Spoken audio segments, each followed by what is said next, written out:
Yo, yo, welcome to Trippy Commentaries in our 2014 Hell in a Cell recap.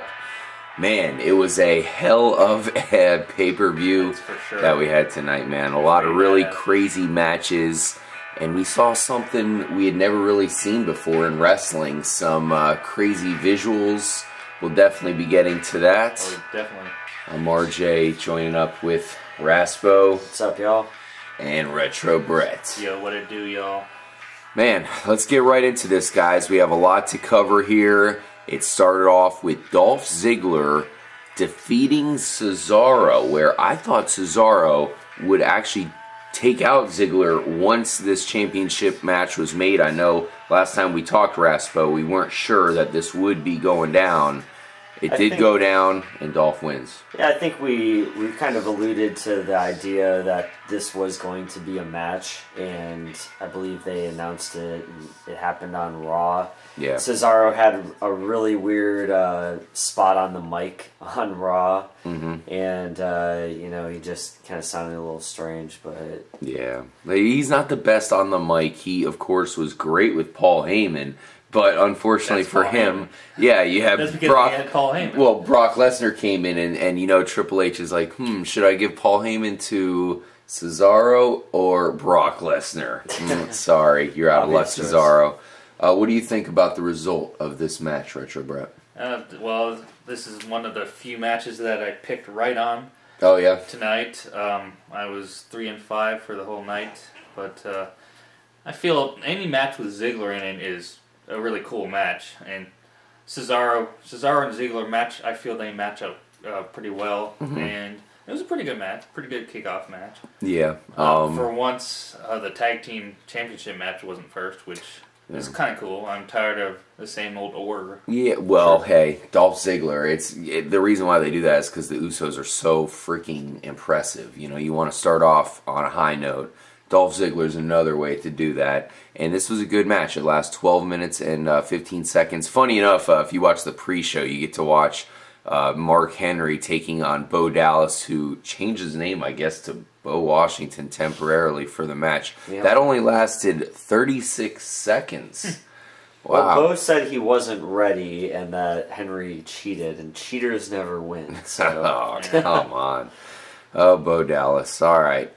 What about the Nikki Bella victory over Brie Bella? So this was an interesting stipulation here. The loser has to be the personal assistant for the winner. So in this case, Brie Bella is now, a maid, I guess, for Nikki Bella? I think you could call her bitch. Hey, hopefully she's Mary Poppins. I don't think she's going to be too happy about it.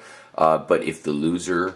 in this case, Brie Bella does not comply, she'll be forced to quit the WWE. Now, do you think, Matt, that she will quit, or do you think she's going to actually deal with this for as long as possible? Well, tonight she had a milkshake poured on her head. That's just the beginning. So that's the start of it, and then Nikki had her go get another one for her and bring it back to the hotel room, she said. Oh, boy. So I imagine there's going to be some sort of tension build up between these two sisters once again. And after this is over, then we'll see what happens. I'm sure Brie is going to have some sort of vengeance to... I'm sure they'll drag it out on her. Well, I'm not so sure. I mean... I could see this playing out a couple angles. Obviously, it's going to be a big humiliation for Brie, but this would be an ideal time for Brie to quit and for her to start a family with Daniel Bryan. Yeah, get pregnant. I'm sure that's something they're contemplating here. Sure. I hope they're contemplating. Well, Retro Brett, you better be watching Divas for us to give us all the intel, see if they got any crazy shit going on that show. So, yeah, I think they'll drag this out. That was kind of cool to see them fight, I think, for the first time. I don't remember them fighting before, so it was an interesting dynamic. But there you have it. It's behind us. Wrong. I picked Brie, but I picked Nikki, actually, and I actually was like, why did I pick Nikki? And then she ended up winning. So. All right. How about Golden Stardust teaming up to face off with the Usos? I thought the Usos, man, so impressive. one of the most impressive things going on in the WWE, but they came out with weird looking pink shorts with some sort of flag hanging out. I knew that was a bad sign from the jump, which is, I mean, we're talking about facing off with two kooks in Golden Stardust, but I thought they actually pulled off some really impressive maneuvers here. I am predicting that they are going to eventually face off with Mark Henry and the Big Show, which would be a very hard tag team to take on. But after seeing them in this match against the Usos, they look super impressive, including Goldust, an old-timer. Pulled off some great moves, and they get an impressive victory. We saw a new move by Goldust, at least one that I had never seen before. He kind of picked him up into a suplex, but then twisted it into a neck breaker. Yeah. It's pretty awesome. And, they deserved the win. They played hard, and they actually won the match after getting double suplexed off the top ropes. Yeah, which we were disappointed. We wanted them to do a little overlapping maneuver. Maybe they couldn't reach, but didn't happen. It just turned out to be a synchronized suplex. What'd you think of the match? And Golden Stardust, whether we like it or not, those crazy motherfuckers are still champs. Well, I think the match was really cool, well done, and it was any match with the Usos is going to be pretty awesome. Absolutely. But in regards to your postulation about Mark Henry and Big Show about the tag titles, both Raspo and myself have another theory about that, but we'll get into that later when we talk about the Rusev match. Yeah, that's true. That definitely got a little bit crazy there, and that was one of those matches that we were really looking forward to. Golden Stardust, quick question for you here, Raspo.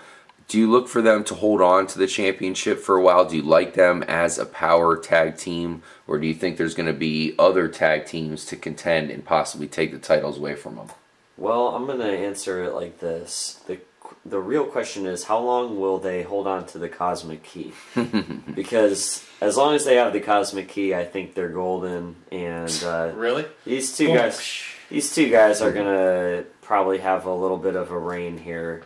Cody Rhodes deserves something, and Goldust eventually is going to kind of turn into Old Dust, and good call. Just kind of fade out. So that's what I expect. I expect we'll see something in the next few months, a new rivalry developing here.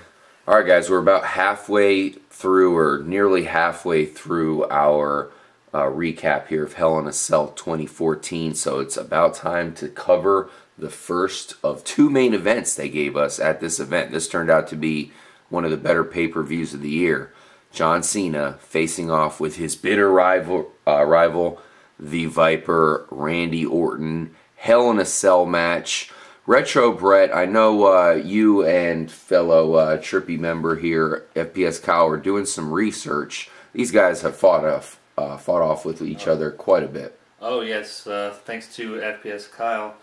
I can tell you that this is the 121st one-on-one matchup between the two. Damn. And the 21st, the 20th main event between the two. Okay. And Cena's won 13 of them, and Orton's won 7. Oh. But the other numbers are staggering, but I will not get into them. Yeah, when you take into account, I know the Raws, and I'm sure just the off-camera shows, John Cena's record's probably looking a little bit better here. Oh yeah, well if you count all the matches that they've been involved in together, it's 315. Holy shnikes. And Cena won 203 of them, Orton 41, and 5 DQs. Wow, that's not looking good for the Viper here. I don't know about the other 40-something. But how about this match? This was up and down. Let's face it, Raspo, we were expecting Super Cena to make an appearance in this. This is one of those matches where John Cena got his ass brutally kicked, almost like he did with Lesnar. You know, he's getting thrown through tables, all kinds of crazy stuff. The Viper was trying to be, just as creative as possible, and Cena just kept going. Cena kept going, and unfortunately, I was a little bit delirious when we did our review of Raw on Monday. When I picked Randy Orton to beat John Cena. I don't know why I did that. That was the only thing that stopped me from having a perfect prediction record tonight. What? Well, but, didn't you change that? I could have sworn you changed that before the show. I did say it. No, it kind of counts if you say it before the show. True. So I guess I could. I mean, I'll verify it. I heard you say. Okay. Well, I could appreciate you vouching for me. Oh, you definitely you mentioned it. Like you just said, RJ. We all expected Super Cena to make an appearance. He always does. And I thought one thing that was cool about this match was the AA that turned into an RKO. Like, Randy Orton can just RKO anybody from any position at any time. Come out of nowhere. That's what's so great about it. What's so great about that move is it can come out of nowhere. It really is, yeah. This was a nice long match. Here's the thing. To break it down from our sense, we would love to see Randy Orton actually win this match against John Cena. And him against Brock Lesnar would be appealing, but the truth of the matter is, you know how the WWE is. They like to take the good guy, face him off with the bad guy. So to have two enemies, Randy Orton and Brock Lesnar, facing off, it's not going to be as big a draw. We still want to see the match. Hopefully they can make it happen at some point. But as we all expected, John Cena comes through with the victory. He'll face off with Brock Lesnar another time for a championship. Retro Brett, I know you're a huge John Cena fan.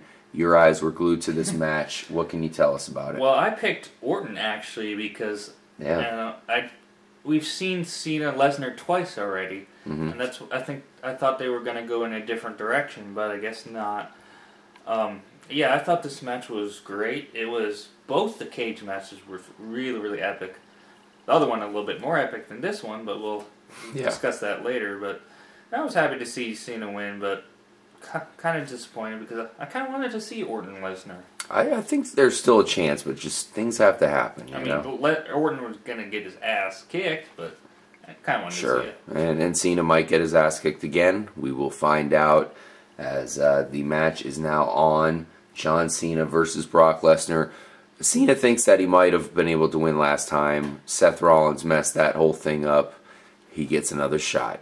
Sheamus defeated The Miz, so he holds on to the WWE United States Championship. Had the pretty funny Damien Mizdow storyline going on there. Victory by Sheamus. I was wrong. I thought Miz would be able to take a championship here for himself now that he doesn't have one, but Sheamus holds on to it. Anything you want to throw in on this match? I think they want to just contribute to this. I think that, there's going to be a separation here eventually. Mizdow is kind of getting over with the crowd. They really love him. They were chanting his name tonight. He was hilarious when, Sheamus was kind of messing with The Miz after the match and holding him up like a puppet. That was funny. And, it's just something kind of funny and lighthearted that WWE's throwing at us. One of the matches we were really looking forward to, guys, Rusev going against the Big Show. We all know Rusev's undefeated. Some of us here at Trippy Commentaries thought that this would be the end of the streak. We all remember when Goldberg had that long undefeated streak. I'm hoping Rusev could make it that, just on that level. Something that people talk about. But to do so, he's got to take out the Big Show. He did. He pulled off the camel clutch, or in his case, the accolade. Was able to, I think Big Show did pass out completely there. So he got the victory, and Rusev is still undefeated. Yep, I want to point out here what Retro was talking about earlier, is that we foresee some sort of split with Mark Henry and Big Show. Mark Henry did come out to the ring tonight, and he didn't get involved at first, but then Big Show kind of was like, I got it, don't worry about it, and that's when the tide turned in the match, and he got kicked in the face. Because he was distracted dealing with Henry. Yeah, I think that, I don't know, this whole Rusev thing is going to cause a dissension in between the two, and then we'll see Henry and Big Show feud. But, you've been very vocal about that. This is something we differ on, guys. We have Raspo and Retro Brett think that Mark Henry is going to have some team chemistry issues with the Big Show. I actually think that the Big Show and Mark Henry will galvanize now that Rusev's behind him. Let's face it, they both got their ass kicked. Let's let him alone for somebody else to come in, possibly maybe John Cena when he gets his ass kicked again by Lesnar. That's for a conversation for another day. We'll have to figure that out. But I think that those guys will eventually claim the tag team titles. That's something we'll keep an eye on here at Trippy Commentaries to figure out who predicts that correctly. Let us know in the comments what you guys think. Quick question for you folks. AJ Lee defeated Paige. She's still the Divas champion. I didn't think this match was too impressive. Alicia Fox was there shouting. Were you surprised by the outcome? All the Divas, with the exception of AJ, of course, they were shouting. Paige was screaming. Alicia was screaming. It's just a typical Divas match. You know, I'm glad AJ Lee won. I really like her. So yeah. Retro Brett, you predicted this one correctly, and one of the few, but AJ Lee. I mean, some of us thought that she might be leaving the WWE, but she holds on to the title and she's still going strong. Her. She doesn't do anything for me, but she skips. She's excuse me. She's a very talented wrestler, and they're pushing her pretty hard. So yeah, she's physically fit, and maybe if we keep her around, maybe that is a link back to CM Punk. Maybe that's some way we can get CM Punk back into wrestling. His freaking wife is in wrestling. Come on back. There is some speculation on the internet community that he's gonna make a big comeback in WrestleMania or something. Wait a minute. Stop the presses. Retro Brett. We are now going to Retro Brett for our Rumor Central segment here before we get to the final main event between Seth Rollins and Dean Ambrose. Do you have any change in your opinion? Do you think there's a chance that CM Punk can come back with recent rumors? Well, stranger things have happened. The WWE and CM Punk are not very happy with each other right now. But we've seen that before, and then fences being mended. A la Bret Hart? A la Ultimate Warrior, right before he passed. Yeah.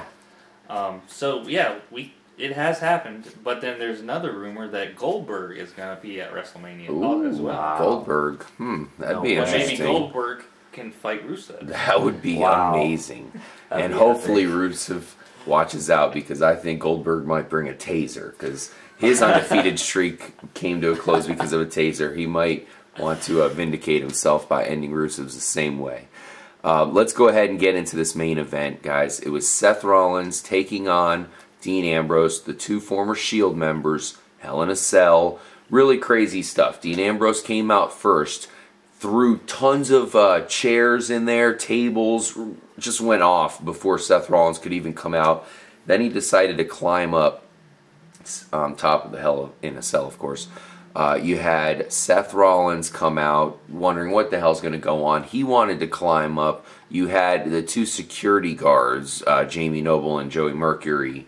I guess they went up instead because they didn't want Seth to go up. The henchman. No, Seth didn't want to go up. Seth started, and then he kind of changed his mind and ordered. He said, "You guys work for me."